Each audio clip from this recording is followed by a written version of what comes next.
Hello, this is Nitin Dahad with the Times at the HiPEAC 2025 conference in Barcelona. And I'm speaking to Margaret Martonosi, who's at Princeton University and gave a keynote talk today here. Hello, Margaret. How are you? I'm good. How are you? Good. Margaret, in your keynote, you basically did a very good job of connecting what computer science scientists do to the grand societal challenges. What are the big societal challenges at the moment that you were trying to get over? Well, so I think there's a range of them. I think we can all think of some. So climate change and sustainability worries a lot of us.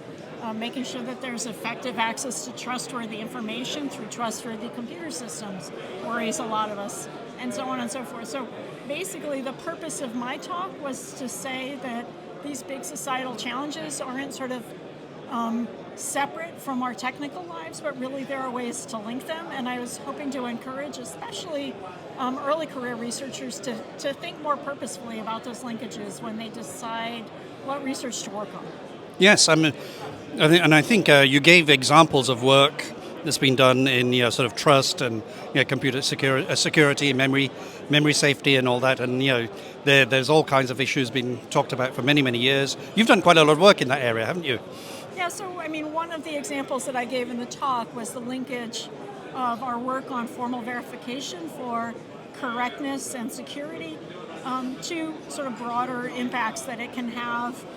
So we found issues with instruction set designs, with chip designs, with compiler designs, and we also found ways that our tools initially aimed at formal verification for correctness could be sort of repurposed to do automated formal verification for security issues like exploits such as Spectre and Meltdown related issues. And so really that was a lesson learned for me, both on how to make these connections from low-level research to societal impact. There are also some of the meta challenges that come into play about knowing about processes other than the publication process, knowing how to report vulnerabilities, knowing what it means to give advanced disclosure to companies, in addition to the way that we normally get the word out through publications. And I think these are parts of our system, parts of our potential impact that we don't really train people for very well, and that we don't necessarily even encourage people to consider as they do their work, but that are really important for actually solving these challenges at scale. I think one of the areas you touched on was data centers, and the talk about data center energy usage is not new. I think you've presented papers from several years ago talking about the same thing, and some of the ideas you put forward, you put some ideas forward which maybe have not been taken through. Just talk us through some of that. Sure, yeah. So, I've been working on energy efficiency and computer architecture for 25 years now or more. And there was a point over the years where we started to look at data center energy efficiency. Obviously, in alignment with companies also looking at some of those issues because they were very important for the company bottom line. What we found was that some of the things we proposed, for example, request distribution to different geographically distributed data centers, hasn't really gotten a lot of uptake. And the companies that might gather those ideas and run with them would say that request distribution geographically is challenging because of the latencies that it imposes on some requests.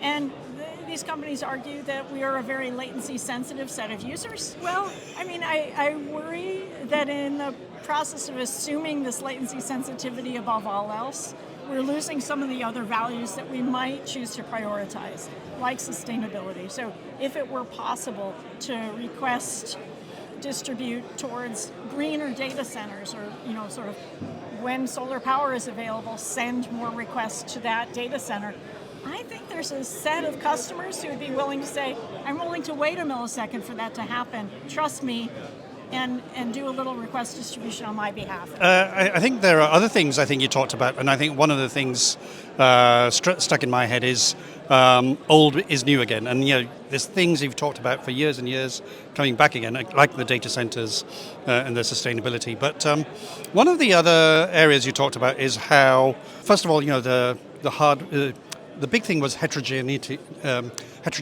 of architectures enabling us to do more and more compute. And I think that it creates some problems. And you talked about the scaling and then the heterogeneity and how that's creating the hardware-software interface problems. Right. So, I mean, what we've done as a step towards addressing some of the challenges from the end of Dennard scaling and the slowing of Moore's law is introduce very heterogeneous accelerators, functional units, multiple instruction set architectures on a chip. And in some sense, this has solved the hardware problem, but exacerbated some hardware-software interface problems that we have. So we don't have a stable, durable, long-term programmer interface the way we used to. And I think it's challenging to create correct and secure systems in the face of these kinds of instabilities. So to me, that's a big opportunity because I think that we can, as a community and as a sort of broader computer science field, take this on and solve it. But we have to prioritize it. And thus far, it's still a work in progress. Yeah, but you did say that we need to consider more of the less segmented look from the hardware software side and more of a holistic approach. Yeah, so I think one of the messages I hope I conveyed in the talk is that as computer architects we connect with a lot of other computer science fields and then with society as a whole. And when we can sort of leverage those connections to make sure that our work sort of naturally bridges towards these other areas, I think we're more likely to have success and have impact than when we sort of focus inwardly and do work that is appreciated by architects, but maybe not bridging out to other fields as much. That's a very good segue into the last section of your talk, which was basically around computer science and architects having influence on policy, the impact. And I think you said not enough people, not enough computer science architects are feeding into requests for inputs into policy. Right, so I can't speak for everyone, but my sense from a lot of my colleagues is that our colleagues in the fields that are very directly under policy scrutiny right now, so for example AI, they're attuned to the fact that engaging in policy discussions is very related to what they do. We as architects maybe tend to participate less in the policy discussions. And unfortunately, what that means is that over the long haul, that means that these policy discussions aren't as well informed about some of the hardware implications of what's being decided, or even the hardware possibilities. So are they making policy statements that are impossible or inaccurate and so forth? I think if we want policy to reflect the wisdom of our field and the realities of our field, we need to be in those conversations.